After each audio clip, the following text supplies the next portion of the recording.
السلام عليكم ورحمة الله وبركاته. أحبائي محبي الملكي العظيم، قبل ما نبدأ أخبارنا صلي على رسول الله عليه أفضل الصلاة والسلام. نبدأ حالا بالأخبار. حقق الزمالك انتصاره الرابع على التوالي في الدوري المصري الممتاز بانتصاره على سموحة بهدف دون رد في ملعب هيئة قناة السويس بالإسماعيلية في مباراة مؤجلة من الجولة 14، ورفع الزمالك رصيده إلى 31 نقطة يحتل بها المركز الثاني بفارق 4 نقاط، ولقاء أقل عن سيراميكا كليوباترا المتصدر، فيما تجمد رصيد سموحة عند 25 نقطة يحتل بهم المركز الخامس بعدما خاض 16 مباراة. سياسة التدوير في الزمالك أجرى معتمد جمال 7 تغييرات على تشكيلة الفريق اللي لعبت أمام زيسكو يونايتد في المباراة الأخيرة، خاصة في الوسط والهجوم، بوجود خوان ألفينا بيزيرا وسيف الدين الجزيري وشيكو بنزا. لكن الزمالك في الشوط الأول لم يكن بمستواه الطبيعي، رغم أنه في الدوري المصري عاد ما يكون هو شوط الفريق المفضل. وتحسن الزمالك بعد خروج شيكو بنزا والسيف الجزيري ودخول ناصر المنسي وعضي الدباغ الذي تم إراحته الخوض آخر 3 مباريات بشكل كامل. التغيير الأبرز في الدفاع كان دخول أحمد إيشو على حساب أحمد خضري الذي ارتكب بركلة جزاء، لكن في الوقت نفسه حافظ المهدي سليمان على تألقه حيث قرر لقطة مميزة بمنع انفراد لصمويل أماضي دون ارتكاب ركلة جزاء بخبرته، وهو ما قدمه في هجمة لزيسكو في المباراة الماضية. الفارس الأبيض عانى أمام تألق أحمد ميهوب حارس سموحة، أفضل حارس في الدوري المصري بنسبة التصديات ومنع الأهداف، ولم يخلق الكثير من الفرص أمام ثاني أفضل فريق دفاع في الدوري. لكن تصويبة ناصر المنسي حسمت المباراة. على ذكر الهدف، يحسب لناصر المنسي تحركه وعدم استسلامه عكس الجزيري، والأهم إنه سدد في وقت لم يكن يتوقع في أي مدافع لسموحة أن يسدد بهذه الطريقة. طريقة اللعب المعقدة في الشوط الأول لعب معتمد جمال مرة أخرى بإخوان قلبنا داخل الملعب، رفقة شيكو بنزا والجزيري كما توضح الصورة أدناه، لكن مع فكرة جديدة. كانت طريقة اللعب أقرب إلى 3 مدافعين مع دخول محمد حمدي الونش كاليبرو متقدم بحول تأدي نفس دور محمد إسماعيل المدافع الذي يقوم بدور لاعب الوسط الدفاعي لكن دون أن يتقدم، وبقى في مركزه لتصبح الطريقة فعليا أقرب إلى 3 مدافعين قبل أن تتغير الشوط الثاني بدخول محمد إسماعيل والعودة لرباعي دفاعي. تأثر الزمالك بهذه الطريقة المعقدة في الشوط الأول وهذا الانتشار، وهي طريقة كما ذكرنا لا تناسب إمكانيات لاعب بحجم خوان ألفينا.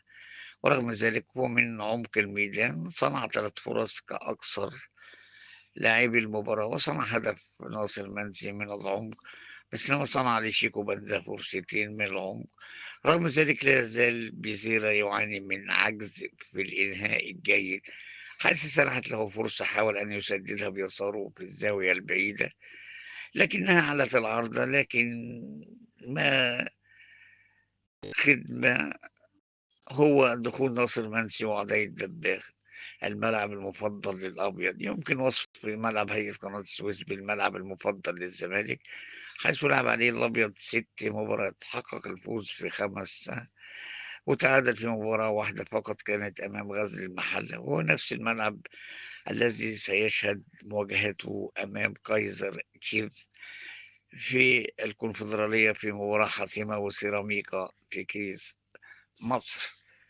إدارة المسابقات باتحاد الكرة قررت تعديل موعد مباراة الزمالك وسيراميكا كليوباترا يوم 17 فبراير في كأس مصر لتقام 5 مساء بدل 2:30، بجانب كمان تغيير الملعب لتقام على ملعب هيئة قناة السويس بدل من استاد القاهرة.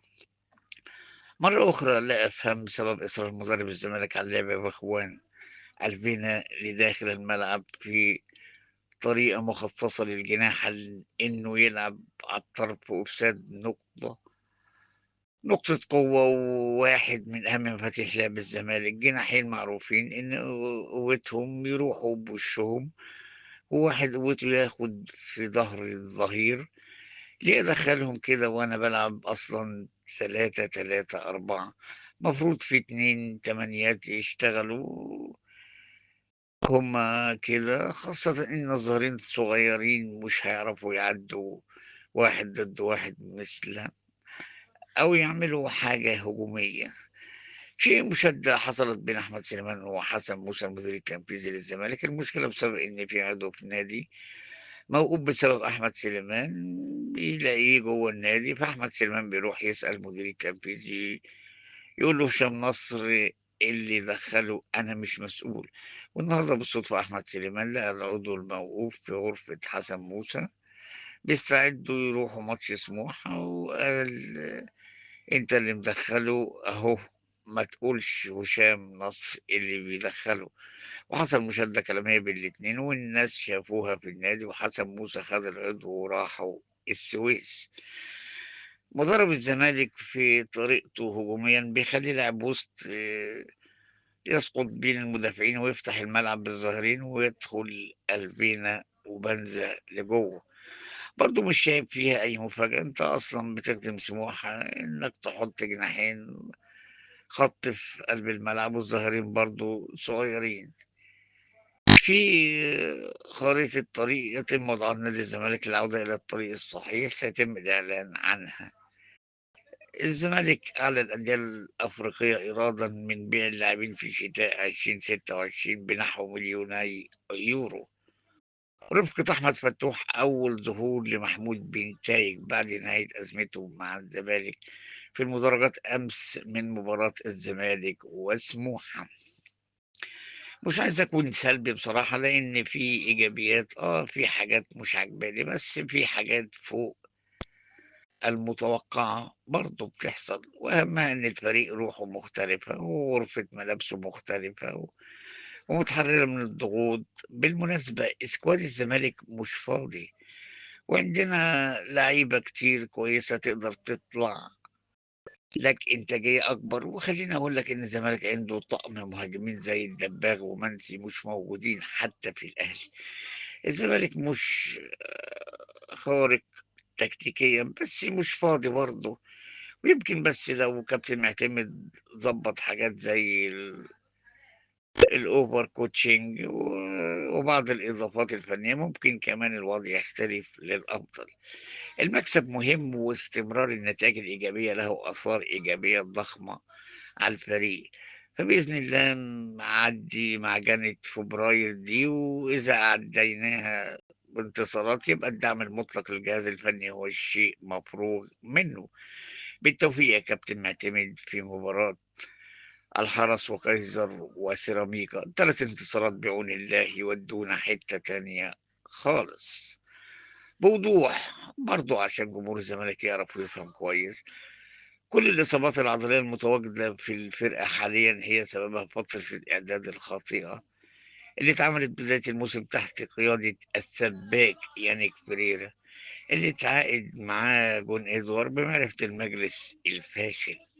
الأخ يانيك فريرا كان بيتعلم حرفيًا في الزمالك. يكفي إني أقول لك إنه عمل مباراة ودية للفريق بعد 6 أيام فقط من بداية فترة الإعداد والتحضير. يعني كل اللي بيحصل حاليًا هو نتاج شغل السباك اللي اتعاقد معاه جون إدوارد وصمم على تواجده، ده بس عشان ما حدش يشيل شيلة مش بتاعته. شوية دردشة عن معسكر الزمالك. الزمالك هيمد المعسكر لمباراة سيراميكا في الكاس. فتوح بنسبة كبيرة مش هيكون موجود في مباراة قيصر. بنتايج هيكون موجود في مباراة قيصر بعد الجاهزية الكاملة بدنيًا. وجوده أساسي أو لا بتاعة كابتن معتمد جمال. آدم الكايد خارج مباراة كايزر وسيراميكا. يوم الجمعة هيتم تحديد موقف محمد صبحي من مباراة كايزر. عمر جابر بنسبة كبيرة هيكون أساسي في مباراة كايزر. جديد نادي الزمالك بالتفصيل، أخبار هامة. كابتن معتمد جمال أغلق تماما مع اللاعبين صفحة سموحة، والتركيز أصبح حاليا على مباراة كايزر تشيفز المصيرية يوم السبت القادم، حيث لا بديل أمام الزمالك سوى الفوز فقط لا غير. حالة اللاعبين لماتش كايزر تشيفز: عمر جابر أصبح جاهز تماما، ووارد إنه يبدأ اللقاء بنتائج، والآخر جاهز فنيا وبدنيا. فتوح أصبح خارج المباراة. أحمد ربيع جاهز، هو التاني للعب مع الفريق. الزمالك قرر مد المعسكر المغلق حتى مباراة سيراميكا القادمة في كأس مصر، واللي تم نقلها على نفس الملعب يوم 17 إن شاء الله. الزمالك ستسلم فلوس دونجا مطلع الأسبوع القادم، وإدارة الكرة قررت توجه هذه الأموال لدفع جزء من مستحقات اللاعبين وصرف المكافآت المتأخرة. إدارة الكرة في الزمالك بدأت في التواصل مع عدد من اللاعبين الموقوف القيد بسببهم، ومحاولة الاتفاق معهم على جدولة أموالهم في الفترة المقبلة من أجل رفع إيقاف القيد للحصول على الرخصة الأفريقية. الزمالك خلاص بيضع الرتوش الأخيرة في شركة الكورة، وإن شاء الله تكون هي بريقة الأمل للنادي في المرحلة المقبلة، وستتواجد بها عدد من رجال الأعمال الزملكاوية. إن شاء الله خير والقادم أفضل. الناس بتسألني عن أفضل توظيف لبزيرة الغير مستغل. هكتب رأيي الخاص اللي هيحتمل الثواب أو الخطأ. بزيرة كبروفايل مميزاته لاعب مميز جدا في المراوغات، وبيستغل جسمه وسط قامته في عمل ترينات والحفاظ على كورته، بيستلم بظهره كويس جدا، وقادر على الحصول على أخطاء. عيوبه سيء في التسديد، سيء بالاحتفاظ بالكرة في الزحمة، بينزل يستلم من تحت كتير، وكل ما الكرة بتزيد في رجله كل ما طاقته بتقل ويسهل استهدافه. فاللاعب ده ولا هو جناح خط متكامل، ولا هو لاعب وسط مقنع، ولا هو مهاجم تاني زي ما حاول معاه يانيك ورؤوف وكابتن معتمد. التوظيف الأمثل للاعب في تقديري إنه يلعب فري ستايل، لاعب حر بين الخطوط، بيتحرك بشكل أفقي مش بشكل طولي، ومش مرتبط بمهام مركز معين، لكنه بيتحرك في كل مراكز الهجوم، شوية يمين وشوية شمال، وتصعب مراقبته. اللاعب ده الناس بتستمتع باحتفاظه بالكرة، لكن لمساته وتمريراته أخطر بكتير من مراوغاته. ممكن يطوع مراوغاته في خدمة تمريراته، وبالفعل إحصائياته في الصناعة معانا مميزة جدا. أعتقد تخطت ال10 تمريرات حاسمة. عاوز تلعبه زي مين كده؟ النموذج العالمي الأمين يامال. فاكر جدا فيريرا لما كان يوظف أيمن حفني في 2015 على الورق، كان أيمن جناح يمين وأحمد عيد جناح شمال، لكن في واقع الأمر لا أيمن كان جناح ولا أحمد عيد كان جناح. أيمن كان فيري ستايل تحت أحمد عيد المهاجم التاني، وباسم المهاجم الصريح، أو تحت باسم مرسي وخالد قمر. تلف الأيام وتدور ويرجع تاني جدنا فريرة في 2021، فيكرر نفس الفكرة بأشرف بن شرقي تحت زيزو والجزيري، وتحول زيزو مستر بلانتي لهداف الدوري، وحتى الجزيري كان هداف. لذلك لما رحل بن شرقي الراجل شغال مكانه شيكابالا مش حد تاني، وهو بيدور على صانع لعب حقيقي. الزمالك أصلا هو اللي اخترع الفكرة دي في مصر من أيام رضا عبعال وأحمد عبد اللطيف وحسين ياسر وأيمن حفني ومصطفى فتحي. عندك عُدي تحت الفراودة ومنسي فرود، ارمي تحتهم بزيرة ومش لازم يسجّل معاك 2 فراودة جامدين، المهم يصنع ويمرّر كتير ويفُك تكتلات بالمراوغات. هتقول لي طب ما الكابتن معتمد عملها، أنت جبت التايهة. المشكلة بقى إن الكابتن معتمد بيلعبوا 10 فوق، الاتنين لعيبة 6، شحاتة والسيد أو إسماعيل وشحاتة أو أي حاجة من دي، وبالتالي هو مطالب ينزل تحت خالص لحد الدايرة، يشيل الكورة يوصّلها للاتنين فراودة زي أي لاعب وسط. لكن إحنا محتاجين نزُق وراه 2 8، واحد يمين وواحد شمال، يأمّنوا الأطراف ليكن شحاتة وعبد الله السعيد أو السيد وكايد، وموّلوه دايمًا بالكرات، وتحتهم رقم 6 حقيقي مش ليبرو، بيطلع بالكورة فوق الاتنين مساكين، وده سبب زعلي على رحيل دونجا، وضد فكرة الدفع بإسماعيل في مركز ده. الزمالك كمان محتاج باك شمال عنده انطلاقات عنترية زي بنتايج، أو بيدخل نص الملعب وبيطلّع عبد الله السعيد زي فتوح، وده سر إن الكابتن معتمد بيلعب بقيشه فوق خضري والعكس، عشان يدخل الفيرود العمق ويسيبوا الطرف. الناحية اليمنى محمد إبراهيم كويس نكمّل بيه، مش ناقصه عمر جابر تاني، الواد ده كويس وجاي. التشكيل المثالي في رأيي للزمالك باقي الموسم: حارس المرمى أنا شايف المهدي ماشي كويس، محمد إبراهيم، إسماعيل، حسام بنتايج، فتوح. عارف بقى مين؟ شحاتة، الكايد، السعيد، بزيرة، عدي، منسي. لجنة المسابقات عند وصول تقرير مراقب المباراة واستلامه، إذا كان مدون فيها تجاوزات جمهور الأهلي أمس ضد الإسماعيلي سيتم تطبيق اللائحة على الأهلي. تصريحات المهدي سليمان بعد ماتش سموحة أثبتت إنه حارس كبير وعقليته محترمة. الصراحة يا بخت الزمالك بيه. المراسل بيقول لمهدي سليمان بعد الماتش: مبروك الانتصار، شايفكم فرحانين وبتحتفلوا. المهدي سليمان قال له: لا، احنا ما بنحتفلش ولا حاجة، احنا بس بنشكر جماهيرنا على دعمهم لينا. لكن احنا نادي الزمالك واحد من أكبر أندية مصر وأفريقيا، ما بنحتفلش غير بالبطولات فقط، حتى لو كان عندنا ظروف. نرجع تاني لأخونا بزيرة، لأني شفت تحليلات كتير للهدف وحسيت الولد ده ولسه عند رأيي إن إمكانياته غير مستغلة. الكادر الأول ثلاثي هجوم الزمالك في مواجهة رباعي الخط الخلفي لسموحة: عدي شمال، بزيرة في النص، ناصر يمين. السؤال الأول: إيه جاب بزيرة هنا؟ أكيد مش هو الفيرود، لكن وارد يكون صانع لعب تحت الاتنين فراودة. نكمل. عبد الله السعيد مع الكورة ريحها لشحاتة. بزيرة رغم إنه سائق بين قلبين الدفاع كان ممكن ينتظر من شحاتة تمريرة كثيرة للخطوط وتحط في مواجهة للمرمى بعد ما يدخل سباق سرعة مع دبش قلب الدفاع.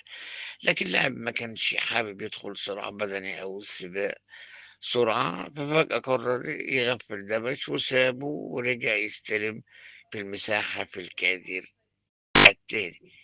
إيه خلاه يفكر في كده؟ بدنيا ما كانش هيقدر يجاري قلبين الدفاع، وكان هيدخل في زحمة وممكن تنتهي بفاول، أو ما كانش يقدر يسيطر على الكورة نظرا لبنيته الضعيفة. فقرر في جزء من الثانية أثناء تريحة السعيد لشحاتة أن يعكس اتجاه جسمه وينزل لتحت. هنا نستنبط من القرار ده شوية خصائص: اللاعب بيجري التحرك بين الخطوط وبيقرأ المشهد كويس، اللاعب ذكي ومش بيحب الزحمة وبيحب دايما يفضي نفسه. إن اللاعب ده جسمانيا قادر يعمل ترندات لجسمه بالكامل في أجزاء من الثانية، ودي خاصية محدش يتمتع بيها غير اللاعب الدرايفر اللي جسمه صغير، فالتوظيف ده أكتر توظيف مناسب ليه، صانع ألعاب متقدم.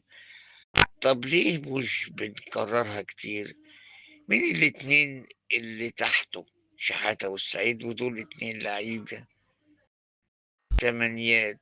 تحتهم ليبرو ومحمد إسماعيل، وده الرسم الخططي اللي ببحث عنه بقالي فترة. وجود اتنين تمانيات خلى بزيرة يتحرر لقدام وما نزلش تحت، وضربوا البنا خطين نص والهجوم بدون ما ينزل تحت ويتم انهاكه بدنيا. عارف بقى، أنا بتمنى نشتغل مستوى رفيع وحاجة متطورة قوي تخلي الزمالك شرس أكتر هجوميا. شايف التلات مساكين بتوعنا اللي واقفين مع فيرود واحد دول كده فيهم لاعب زيادة ملوش لازمة؟ تخيل معايا لو إسماعيل كان واخد خطوتين تلاتة كمان مكان شحاتة، وشحاتة متقدم شوية كمان مكان السعيد، كنت هتلاقي السعيد متقدم وواقف قصاد بزيرة ناحية الشمال مع وجود باك طاير زي بنتاي مكان إيشو. كنت خلقت وضعية هجومية مثالية تعزز من أعزاز أسرتك التهديفية، وبدل ما ناصر منسي يضطر يسدد وسط ثلاثة عشان يسجل هدف صعب، كان ممكن يظهر له خيارات زي السعيد أو بنتايج يسند عليهم ويساعدوه في تسجيل هدف أسهل بكتير. الإمكانيات اللي زي بزيرة بيت- يتبني عليها خطط لعب كاملة زي ميسي بكأس العالم في قطر، وحاليا يامال مع برشلونة تحت رافايين وليفا مثلا. بس هناك في برشلونة في بدري بيسند مع يامال. مين بقى بيدري في الزمالك؟ مفيش. لازم نشتغل في الحتة دي، السعيد أو كايد أو أحمد حمدي أو حتى فتوح. يا ريت نحاول نستفاد من بزيرة، ده كنز والله عشان يتباع بيع حلوة. مش عارف ليه محدش بيتكلم عن السيد أسامة. الزمالك كسب لاعب جوكر حرفيا، لعب في 3 مراكز مختلفة ودي وأدى فيها بشكل مميز. اللاعب بدأ كمدافع وظهر بشكل جيد، ورجع لعب مركز 6 مركزه الأساسي، ولعب مؤخرا باك يمين، وقد ظهر بشكل جيد دفاعيا. السيد أسامة مكسب كبير قوي، لاعب هادي ومركز بشكل جيد وبيكسب خبرات خاص. خليفة شيكابالا اتجاه داخل الزمالك لمنح إخوان بزيرة رقم 10 بداية من الموسم المقبل. صحيح سموحة عمل مباراة جيدة، لكن الزمالك سدد 14 مقابل 4، حصل على 6 ركنيات مقابل 3، استحواذ بنسبة 57% مقابل 43. معتمد جمال لعب بواقعية شديدة، ريح لعيبة وفي نفس الوقت دافع كويس، وفي نفس الوقت كسب ومريح أما أوراقه. لعب ب5 مدافعين لما بدأ يسترجع أوراقه. رجع لرباعي في الدفاع، ولما رجع لرباعي في الدفاع كان أمن نص الملعب بمحمد إسماعيل، ولما رمى كل أوراقه قدر يسجل، فخرج من المباراة ب3 نقاط وبلا إرهاق ودون أن يستقبل أهداف. الزمالك ما كانش رائع إطلاقا، لكن بالنظر للظروف المحيطة كان أكثر من رائع. بالأمس قدم محمد شحاتة مباراة شديدة التميز، كان فيها القائد الفعلي لخط وسط الزمالك، أدى دور الارتكاز المساند بقوة وثبات. قوة تجلت في تمريراته الدقيقة، فبرغم ضغط وعنف لعيب سموحة في الالتحامات لم يتأثر تركيزه أو دقته، ونجح في تدوير الكرة بهدوء وثقة ليساهم بشكل واضح في سيطرة الزمالك على مجريات اللقاء. لم يكتفش حتى بتدوير اللعب، بل سعى إلى ضرب خطوط الخصم بتمريرات طولية مباشرة ودقيقة. تمريرات كانت أن تمنح الزمالك هدفين محققين لولا رعونة شيكو بنزا وسوء تصرفه أمام المرمى. والمفاجأة هنا إن التمريرات الطولية المباشرة لم تكن يوما من أبرز نقاط قوة شحاتة، لكنه قدمها بالأمس بإتقان لافت للنظر. دفاعيا كان شحاتة صلبا وحاضرا، لعب بقوة وذكاء بانضباط واضح في قراءة تحركات سموحة الهجومية، وتوقع آه مسارها واعتراضها في التوقيت المثالي. تفوق على سموحة في نقطة قوتهم الأساسية، وهي الالتحامات البدنية في وسط الملعب، وكانت صلابته حجر أسرة أمام محاولاتهم المتكررة، فأفسد العديد من هجماتهم وعاد الكرة سريعا لسيطرة الزمالك. لكن ورغم هذا الأداء المميز لا تزال هناك نقاط ضعف واضحة يجب معالجتها. أولها محدودية تحركاته الهجومية داخل وحول منطقة جزاء الخصم، فدور الارتكاز المساند لا يقتصر على الربط فقط، بل يتطلب دعما هجوميا مستمرا، وهو ما لم يظهر بالقدر الكافي. كذلك يعاني من ضعف نسبي في التعامل مع الكرات الهوائية، وهي نقطة ينبغي تطويرها سريعا، خاصة أنه يتمتع بطول جيد يسمح له أن يكون أكثر تأثيرا في ألعاب الهواء. حازم إمام عبر برنامج الحريفة على راديو أونسبورت: الزمالك قصة وحكاية ورواية، بجد حاجة ما بقتش مفهومة بالنسبة لي وبالنسبة لناس كتير جدا. العمر كلها ما بتديش إنك ممكن تكسب أو إنك تقوم من اللي أنت فيه، أو على الأقل تكون في المركز الخامس أو السابع أو الثامن حتى، لكن أنت في المركز التاني وبتنافس بشكل كبير جدا، وبتأدي بشكل كبير جدا، وبتلعب بشكل قوي مع ضغط المباريات وبتكسب، ودي مهمة جدا. وجمهور الزمالك مبسوط ليه؟ لأنه حاسس إن اللعيبة بتعمل اللي عليها، واللعيبة مموتة نفسها ومعتمد عامل شغل كويس، وده أهم حاجة. التوافق والتبادل اللي بيعملها معتمد جمال في التشكيلة، وكل حاجة مختلفة خاص. يفاضل معتمد جمال بين ناصر منسي المنقذ، وسيف الجزيري الخبير، وعدي الدباغ المتألق لحسم قيادة هجوم الزمالك أمام كايزر تشيف بالكونفدرالية في ظل جاهزية الثلاثي وتنوع حلولهم. الخلاصة بقصة محمد عواد: الزمالك اشترط اعتذار عواد قبل العودة المشاركة مع الفريق. إدارة الكرة بنادي الزمالك وضعت شرط أساسي بضرورة اعتذار محمد عواد عن تصرفاته الأخيرة بعد استبعاده من التدريبات الجماعية والمباريات خلال الفترة الأخيرة، هذا بخلاف خضوعه للتحقيق في الشؤون القانونية بناء على طلب بعد اعتراضه على العقوبة المالية الموقعة عليه. عدم حضور الصحفيين للمؤتمر الصحفي للمباراة كان بسبب مشكلة حصلت ليهم، فحضروا بالفعل لكن لم يتمكنوا من الدخول، والصحفيين ليسوا طرفا في المشكلة. والعلم السبب المعلن لإلغاء المؤتمر الصحفي كان عدم حضور الصحفيين، ولما الصحفيين وضحوا اللي حصل معاهم كان لازم كمان أوضح. على خطى زيزو وإمام، الأهلي يتواصل مع وائل فرنسي. وائل يرفض التجديد لنادي الزمالك بعد تدخلات مسؤولي الأهلي مع اللاعب. أنس وائل يرفض التجديد لنادي الزمالك في الوقت الحالي لحين الوصول لفورمة أعلى، عشان عاوز ياخد فلوس أكتر، وهو اللي يحدد المرتب. اللي عمله عمرو السيسي في مباراة أمس صار حكاية نرويها لأحفادنا قبل النوم. في ليالي الشتاء الطويلة اللي أليسا كانت بتهرب وتروح لحبيبها من سكات فيها، غل وحزق وضرب في لعيبة الزمالك غير مبرر، عنف واعتراض وتمثيل غير مفهوم. ده الزمالك لو واكل ورثك مش هتعمل كده. رسميا وصل محمد عواد تدريباته المنفردة بالكلية الحربية للحفاظ على جاهزيته بعد استبعاده جماعيا، أثر اعتراضه على مقاعد البدلاء ورغبته في المشاركة أساسيا. لو إمام عاشور تم تعديل عقده وبقى زي زيزو، جمهور الأهلي هيشوف إن ده القرار الأنسب.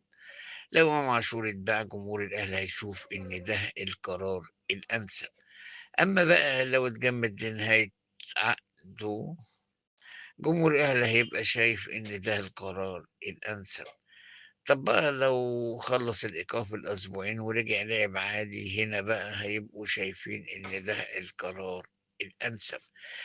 طب لو بيبو شال الغرامة، هنا بقى جمهور الأهلي مش هيسكت، هيقف ويقول إن القرار الأنسب. آه، بالمناسبة أول مرة أشوف صفحات بتحسب نهاية إيقاف إمام بالدقيقة، زي كده عيد ميلادك بعد الساعة 12. خاص قطاع الناشئين بالزمالك 6 أشهر بلا رواتب، ودونجا ينقذ الموقف بمصروفات رمزية.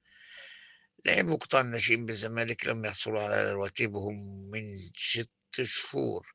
لجأ لاعبو قطاع الناشئين في الزمالك إلى الكابتن تامر عبد الحميد دونجا للحصول على مصاريف المواصلات اليومية. يتواصل القائمون على قطاع الناشئين بشكل مستمر مع الكابتن حسين السيد لمعالجة المصروفات العاجلة، لكن دون جدوى. دونجا منح اللاعبين مصاريف المواصلات فلوس رمزية 100 جنيه و200 حتى حل الأزمة. سيعقد طروب جلسة مع إمام عاشور بعد عودته للمرن غدا من أجل شكره على الالتزام في الفترة الماضية ومعالجته نفسيا، على أن يتم بحث إمكانية تواجده في قائمة الفريق أمام الجيش الملكي. فابيو محلل أداء نادي الزمالك عامل عظمة، ما تنساش إنه واخد دورات وشهادات، وكان شغال مدرب عام بنادي موديل فيوتشر، وكمان بيطور أداء اللاعبين، وكابتن معتمد جمال بالتنسيق مع جون يجلبان معد بدني الإنتاج الحربي الثالث. رغم سكوادنا المهلهل وفرق المنافسين عننا بالصفقات